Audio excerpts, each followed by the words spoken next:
How to draw teeth. Welcome back. If you're new to my channel, I'm a 22-year-old charcoal and graphite artist that specializes in hyperrealism with a little bit of surrealism. Basically, I try to make things look like photographs, but at the same time, they can't really be photographs. I'm teaching you all everything that I know about drawing, so if you want to learn how to draw like this, consider subscribing. The last tutorial that we did was how to draw lips. I'll put that up here somewhere. And I figured if you guys are drawing people that have their full smile out, then I've taught you half of the equation, but you need the other half. So that's what we're gonna be doing today. Now, if you think you know how to draw teeth hyper-realistically, I'm telling you, you don't. There's a one step in there that everyone forgets to do that take your teeth to the highest level. So stick around and see what that step is. I'm gonna break it down for you guys in the easiest way possible to the point where I think anyone could do it. But first, you need to know what tools you're using. So let's go over every single tool that I use when I draw, and then we'll get into the tutorial. Ready? Let's begin. For graphite, we just want typical graphite pencils. I use the Faber-Castell 9000 series. You'll want 3 of them to make it easy: a light, medium, and dark. I like to use 2H as my light, HB as my mid, and 2B as my dark. Any tone lighter than 2H is unnecessary, and anything darker than 2B should be used with charcoal. For charcoal, we just want some sort of pencil. I use the General's pencil, preferably the soft variation. It applies much easier and is the darkest type in my opinion. You also need a charcoal stick with sandpaper. With this, you'll make charcoal powder by filing down the stick onto a piece of paper. This is one of, if not the most important tools. Starting off for our erasers, the Tombow Mono Eraser is used for more prominent highlights with sharper edges, hence the minute tip. The Faber-Castell Perfection 7056 is used for more subtle highlights with softer edges, mainly tone and value based. An electric eraser is used for the strongest of highlights. By pressing the button, the tip spins at a speed that allows almost anything to be erased. It's a tool that I recommend to anyone, and one that once you have it, you don't really know what you do without it. The kneaded eraser can be shaped to your liking and is great for more abstract, unpredictable highlighted textures. Finally, the Faber-Castell dust-free eraser is used to clean up any smeared charcoal. It's not required, but incredibly convenient, and I highly recommend. As you can see, erasers are vital to the detailing process, which is why we have the most tools in this category. Any sort of makeup or art brush will be used for most of the blending. I personally use the IPC1 by Dynasty brushes. I recommend you use some sort of makeup brush since they blend the smoothest from my experience. We'll use a blending tortillon for blending the smaller graphite details. Lastly, a soft tissue, preferably Kleenex, is best when trying to achieve a very smooth, uniform tone. These 3 tools will be able to blend anything we'll ever need. Looking at our miscellaneous items, the Faber-Castell Polychromos color pencil is fantastic at achieving the same dark tones of charcoal in small, hard-to-reach areas where charcoal cannot get. A white gel pen can be used at the end to strengthen and make the brightest highlights shine even more. However, it's not necessary. I personally like the Jelly Roll pens. Lastly, any stiff brush is great for wiping away all those shavings that get in the way. Again, not necessary, but very convenient. For my sharpeners, I use the KUM Magnesium Sharpener for my graphite pencils and the General's All Art for my charcoal pencils.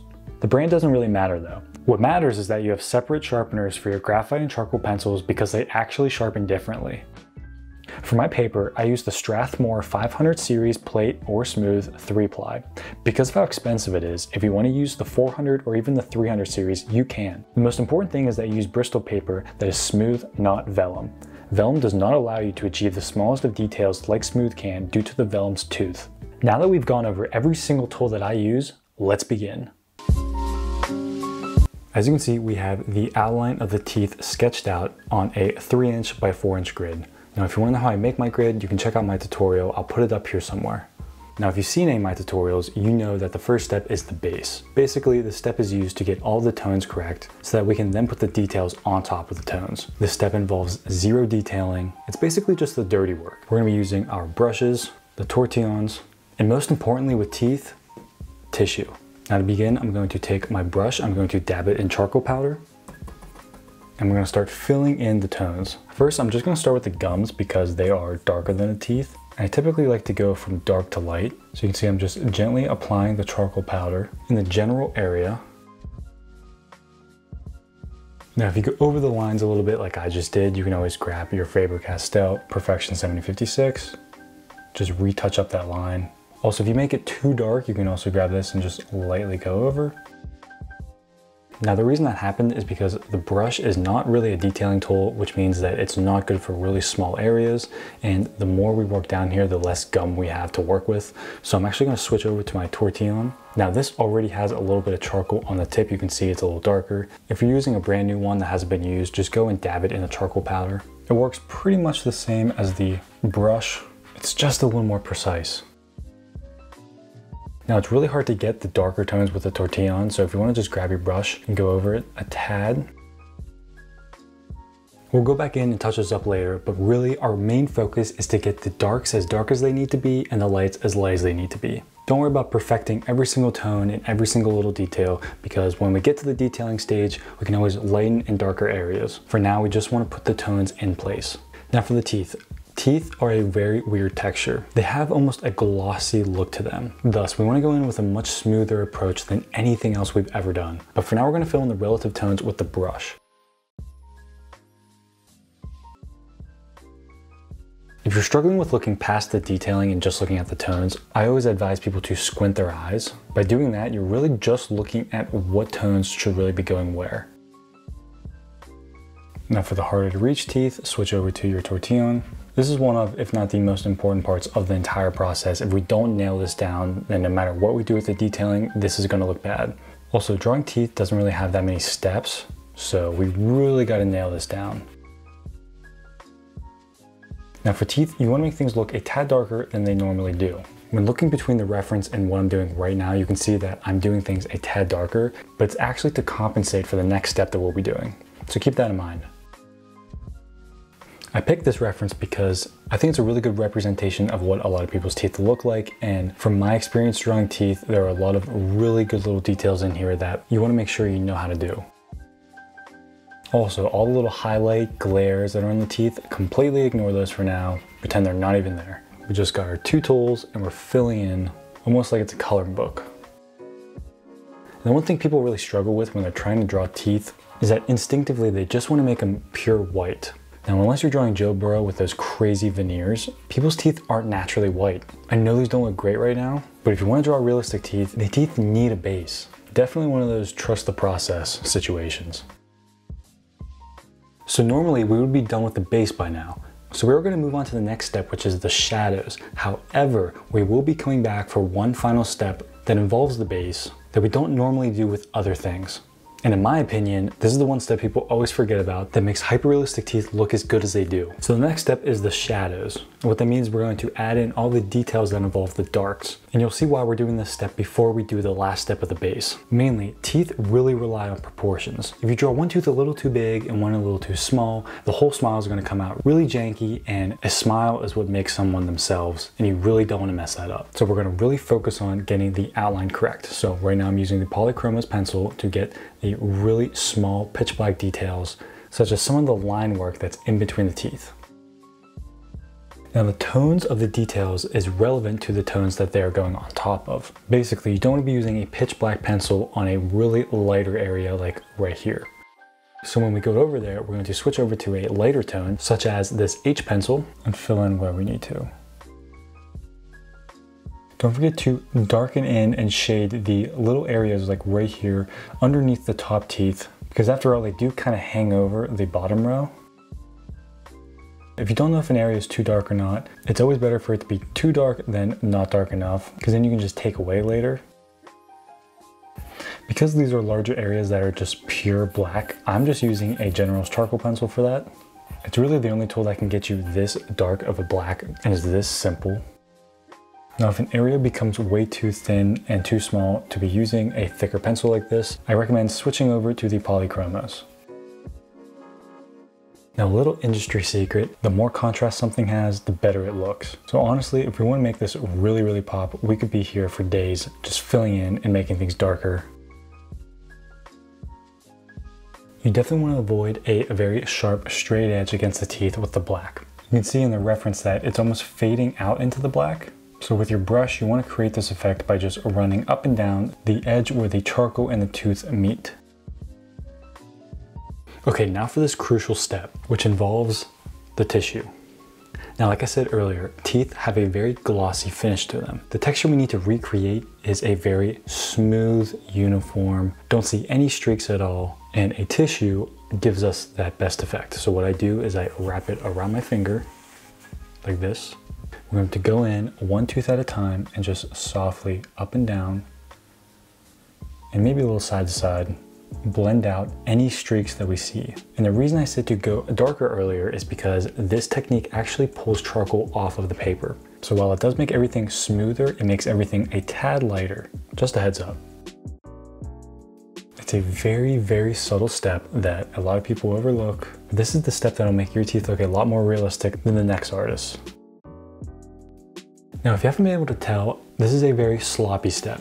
And while the teeth are now much smoother and have that kind of more uniform, glossy look to them, we did smear a little bit of the shadows. So we're gonna have to go back in and touch those up. So now that we officially have the base step out of the way, it is now time to make all of the darks look as dark as they are in the reference. This is the final step of all of these shadows and darks. I'm just gonna be using the graphite pencils, the polychromos, the General's pencil, all the tools that we've been using.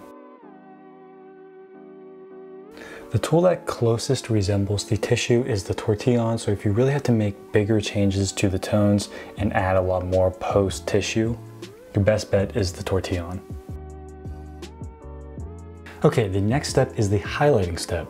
This is by far the most fun step. This is the step that everyone loves to do, and this is the step whenever the drawing goes from looking like this to looking like an actual three-dimensional work of art. So if you're not happy with your drawing up until now, just wait until this step is over. For the highlights, we're mainly gonna be using the Perfection 7056 and the electric eraser. Now we're gonna be using the Perfection because it is a very subtle pull, and because teeth are smooth, they don't really have that many sharp edges as far as the highlights go. Now, if you zoom in really close on the reference, you can see that there are actually highlights that go up and down, almost like they're cracks that are really deep within the teeth. Now, I'm not a dentist, so I don't know what the terminology is for this. Let me know down in the comments if you know. But to make those, we're just gonna be grabbing the Perfection, just doing really subtle, barely touching strokes going upward.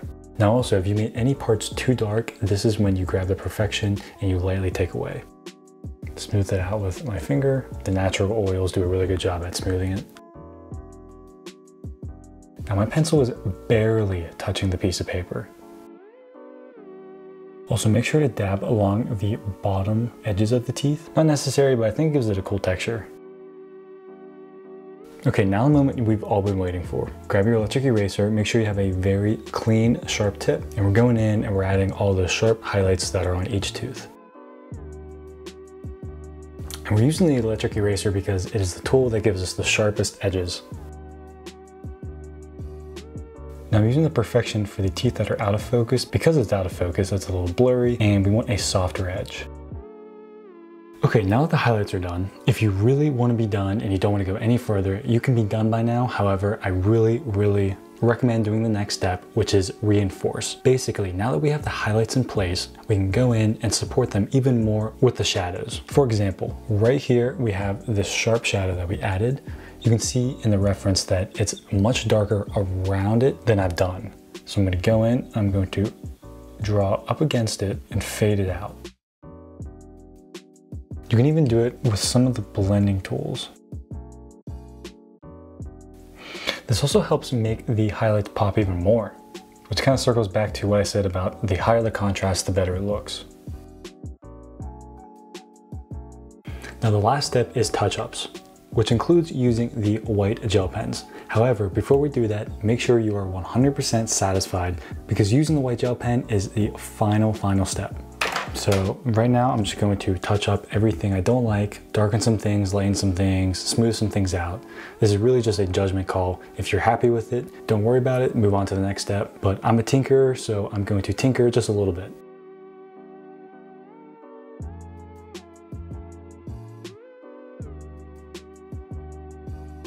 Okay, I could literally tinker forever, so we're just gonna stop there and move on to the white gel pen. Now, if you wanna keep your drawing 100% charcoal and graphite, that's perfectly fine. You can skip this step and be done. However, I think that if something is going to make your drawing look better, why not do it? Don't put any restrictions or limitations on yourself. So I'm going to take the white gel pen and we're just going to do the really strong, sharp-edged highlights. And there we go.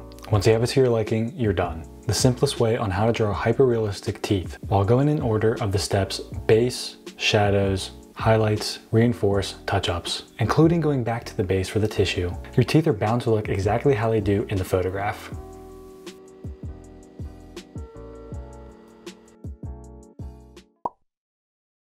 There you have it, how I draw hyper-realistic teeth. Hope you enjoyed the tutorial. I hope you found it useful. Let me know down in the comments what tutorial you want to see next. Make sure to like the video and subscribe. It means the world to me. And I really want to keep giving you guys this high quality content. If you want to see other content from me, primarily around what I'm working on, like this drawing behind me, you can go follow me on Instagram and TikTok. I post daily over there. If you want to receive these tutorials 1 week early and also receive one-on-one feedback from me about your art, and also just get a lot of other exclusive behind the scenes content, go become a member on Patreon. And if you want to get limited edition, high quality prints of my artwork, head over to my shop. And make sure you just stick around because I'm really excited to see how this drawing turns out behind me. And I have a lot of really cool other side projects that I can't wait to show you guys. So thank you for being here and hopefully I see you soon.